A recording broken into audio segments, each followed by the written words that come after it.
Atito, welcome to Let's Drive an Indian Path, the YouTube channel. My name's Leon Polam, the writer, researcher, and founder of Let's Drive an Indian Path. I also create GPS-triggered audio tours so that you can drive modern roads, and I talk about the ancient paths that they were built on top of.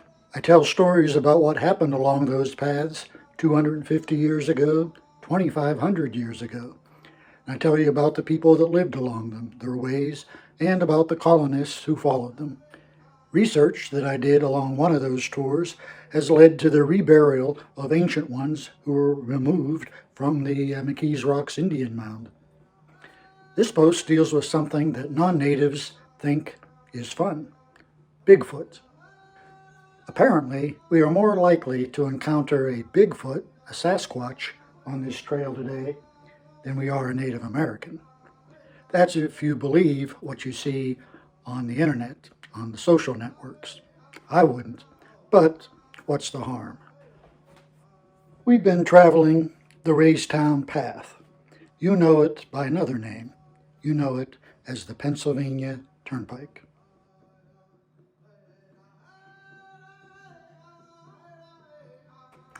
Maybe my eyesight is not the best, but I've never seen one, a Bigfoot, a Sasquatch. Have you?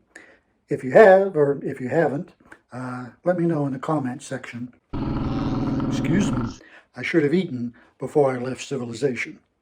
So, if you'd like to delve into the extent to which Native American tribes did or didn't deal with big hairy creatures, then come with me.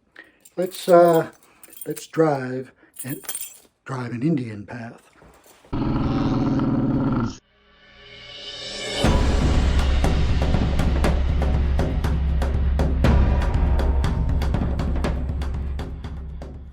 You probably know that Sasquatch is an Indian name, but it's really more of a description, and it really isn't Indian. Nearly a century ago, members of a band of Indians in British Columbia started telling an Indian agent for the Canadian government about a ape-like creature roaming the forests of the Pacific Northwest. He wrote down the oral stories in books and magazine articles, dozens and dozens of them.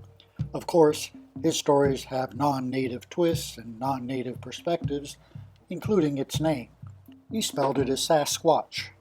The band of Indians, the Esta-Alis First Nation, called it, and still calls it, Sasquatch. It means hairy man or wild man. To them, Sasquatch is not a scary boogeyman. He represents nature. He can move between the physical and spiritual realms. That's someone good or something good to have on your side. So the Esta-Alis hold it in high regard. They revere it.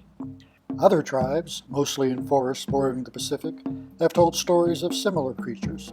Each has a different name. Of course, people in Europe and Asia have their own names for such wilderness spirits. So, Sasquatch's name changed to Sasquatch thanks to the Indian agent, but it's now known more as Bigfoot. It picked up that name at supermarket checkout lines. That's where tabloids throughout North America and then the world gave it front page coverage in the 1970s. TV followed suit. It became a celebrity after two retired rodeo men went into the woods of California. They just happened to have a 16mm camera with them. Their 1967 film remains the strongest evidence for the existence of Bigfoot. Probably there is no better known film footage, pun intended. All that despite a man confessing that he was Bigfoot in the film. Whether you were the Bigfoot shown in the 1967 Patterson film. Yes. Another man claims he sold the suit to the filmmakers. No matter, people continually take plaster casts of giant footprints. And now, with everyone carrying cell phones, every move that Sasquatch makes is recorded, and there aren't any more skeptics, right? Well, as Indians can tell you, we're dealing with a shape-shifting creature, one who lives in both realms, the spiritual and the physical. And that's probably why every video that's shot is out of focus. It's too far or too short to convince most skeptics. What about a body? Nope. Well, some bodies have been recovered, but they are kept in a freezer for safekeeping, and no one is allowed to see them because, well, you know, because. You can plug in something about aliens from outer space, or fallen angels from heaven, or government conspiracies. Only the states of Washington and California report more sightings than Pennsylvania.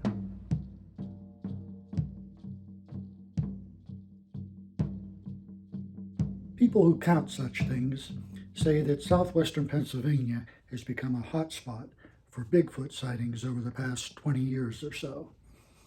And there are investigators who check these things out whenever they get tips, reports, and this upcoming clip shows a couple of those guys. They take what they're doing very seriously. They're exploring a tip that they got. Somebody was listening to a police scanner and heard that strange noises were coming from the Ligonier Reservoir.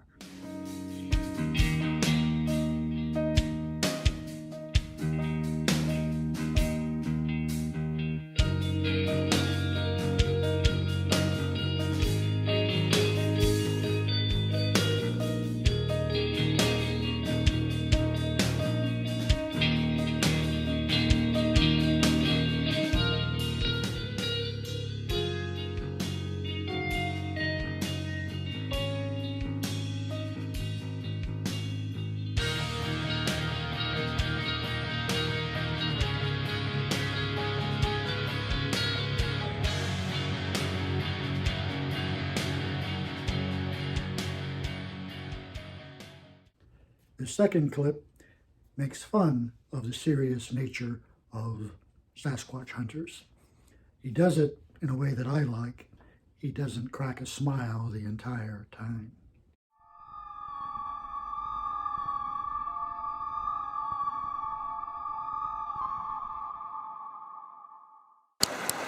Hey everyone, I'm out here in the woods of Pennsylvania. Alright, so you see here. Alright, here's the woods. Okay, right here's the woods. That's where I'm at in the woods. Oops. You can see I'm in the woods. Lots of trees. And then right here is the Bigfoot. Okay? And there is Bigfoot pointing to the woods. So there was a Bigfoot seen here in the woods. There's a question mark there because no one really knows for sure. Now you can see the Bigfoot that was described as having real mangy fur. You can see how mangy it is. It's a male Bigfoot. You can see the small teats. They are not fully developed breasts like a female Bigfoot. You can see the really terrible claws that it has. Most Bigfoots, they have those. And you can see how angry it is because it wants to kill you and eat you. That's what Bigfoots do.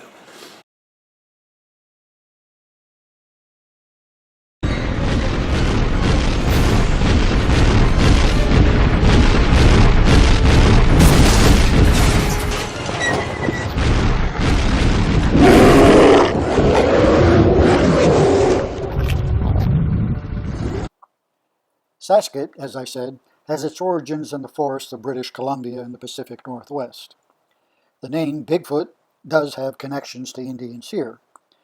Back in the 1830s, a Wyandot Huron chief up at Lake Ontario, he was nicknamed Bigfoot.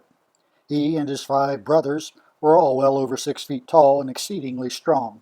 They hung out together and put the fear of the chief into anyone. A little later, another well-known chief also was called Chief Bigfoot. That was Chief Spotted Elk of the Lakota tribe in the Dakotas. He was among those killed in the infamous Battle of Wounded Knee in 1890. That's when federal troops wiped out resistant Indians. Tribal stories around here do include giant men, but they typically aren't hairy. Seneca's stories tell of giants who had stone-like skin. Was it magic? Nah, they just rolled around. Well, some of it was, but most of them just rolled around in the mud, and the mud hardened, and that's how they got such stone-like skin. As for the Shawnee, they fought giants in the far distant past. They were neither covered with dried mud or with hair. They were just extra, extra large. But the Shawnee managed to overwhelm them with a barrage of arrows. Do you like irony? Well, this occurs to me. We think of Native Americans as very focused on maintaining a close connection with nature. But there is one way they have chosen to distinguish themselves from nature. They are fastidious about removing body hair and bathing regularly.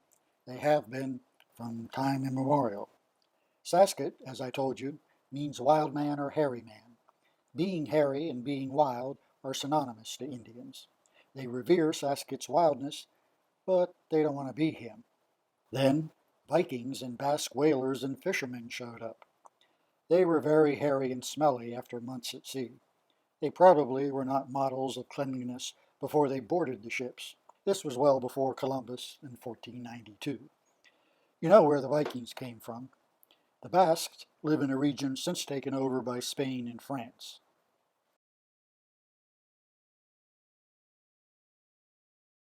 Being fishermen who like to keep their fishing areas secret, they kept their dealings with Native Americans secret for centuries before Christopher Columbus came along and ruined it for them and a lot of others. Indians thought these hairy, man-like creatures were disgusting. Yet there are accounts of explorers, including Captain John Smith, trying to convince chiefs that Europeans were not gods. Here's the irony. Europeans thought the innocent natives were just so impressed with them and their superior civilized bearings.